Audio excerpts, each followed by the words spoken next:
I'm Edie Lush, and I'm here at the Hub Pavilion in Copenhagen.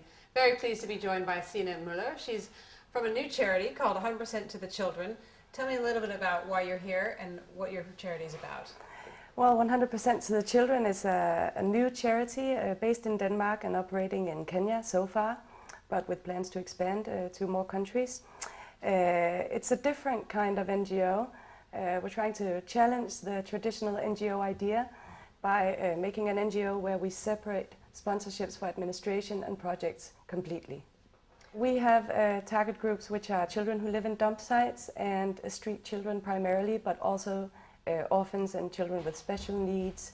And special needs can be a lot of different kinds of things. Absolutely. Tell me, how are you having an easy time relating your NGO to the work that's going on because of climate change, or do you feel that it's completely separate? Well, I think it's an impeccable opportunity right now for me to talk about the dump sites and the waste that goes on in Africa. Denmark creating a lot of waste in Africa, and me working in that environment every day, and the children getting sick from that. So I'm very pleased and proud that we have the Climate Summit here in Denmark, and this is an opportunity for me to promote a cause which I think is not getting a lot of attention, at least not sustainable attention.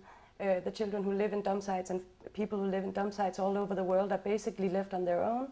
A lot of vital meals are thrown out, but nobody's trying to do anything to change the situation for people in dump sites. So what are the projects that your organization is going to be doing or is doing already in Kenya?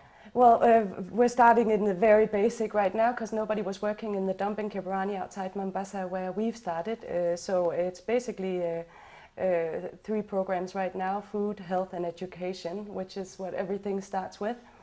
And during the course of the startup of the project, we've been in touch with the local authorities, the municipal authorities, and even some people in the government. So now we're hoping to create some more stir also within the country and have some attention drawn to the fact that people are actually living like this. It's a difficult country to work in due to the poverty and also corruption is a very hard wall to hit every time you try to do something. But again, transparency in everything we do, and some good collaboration partners, strong sponsors, and yeah, that's where we're working from right now. Where are you bringing the children? Where are you taking them in terms of out of the dumps, and where do they go? Well, the children are not easily taken out of the dumps. They are not orphans usually in the dump sites. They do have parents.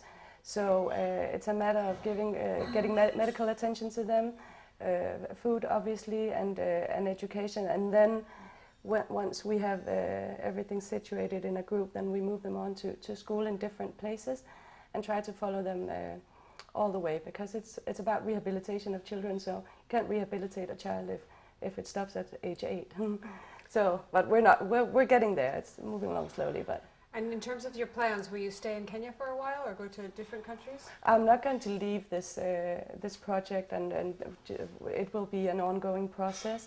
Once we have a model that's up and running, see a great potential for starting a similar project, maybe in the dump sites outside Nairobi or other places in Africa.